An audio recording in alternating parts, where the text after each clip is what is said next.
तो तनाव जो है अमेरिका और ईरान के बीच में बढ़ गया है। अमेरिका का विमान तुर्कमेनिस्तान पहुंच चुका है।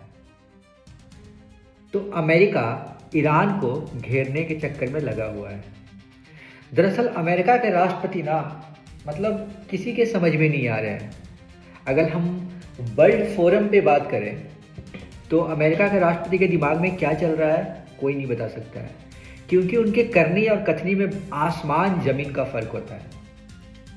अभी वेनेजुएला को अपने अंदर कर लिया, अभी ग्रीनलैंड को लेके बहुत सारा बयानबाजी चल रहा था और अब ईरान पे गुस्सा फूटा है। दरअसल अमेरिका के राष्ट्रपति का कहना है कि ईरान में जो विद्रोह हुआ था, जो जेएनजी ने विद्रोह किया था, उसमें ईरान सरकार विद्रोहियों पे या जो छात्र थे उन पे बहुत ही ज़्यादा अत्याचार किया है और उनको पकड़ के गिरफ्तार करके फांसी की सज़ा दे रही है ईरान सरकार, ऐसा अमेरिका का कहना है।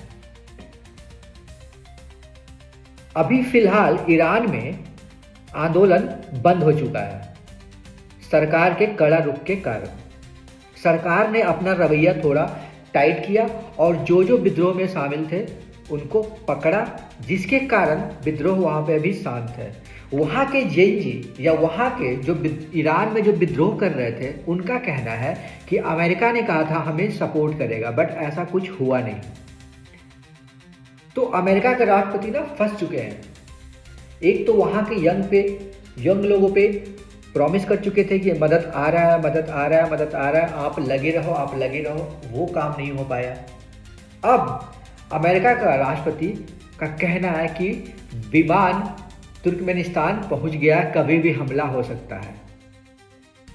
ईरान का कहना है कि अमेरिका का जितना भी अड्डे हैं, अमेरिकी अड्डे पे हमला किया जाएगा। जवाबी कार्रवाई जरूर मिलेगा अमेरिका को। हालांकि अमेरिका का सपोर्ट तो इजराइल करता ही है, जिसके कारण इजराइल पे भी खतरा का साया मंडरा रहा है। यानी कि जितने भी मिडिल ईस्ट में अमेरिका के दोस्त हैं उनके पास साथ भी खतरा मंडराया हुआ है। तो अमेरिका इतना आसानी से तो हमला करेगा नहीं। सब चीज़ जब तक अपने साथ पांचों पंजे जब तक सेफ नहीं कर लेगा, जब तक तो वो हमला करेगा नहीं। और ईरान पे अगर हमला किया तो ईरान भी छोड़ेगा नहीं, ईरान भी छोड़ेगा नहीं। दरअसल ये सारा जो मैटर है ना, अमेरिका चाहता है कि वेनेजुएला के जैसा ईरान में भी कोई वैसा तोता को बैठाया जाए जो अमेरिका की कहना माने, क्योंकि अमेरिका नहीं चाहता है कि ईरान में चाइना का या रसिया का इन्वॉल्वमेंट बढ़े।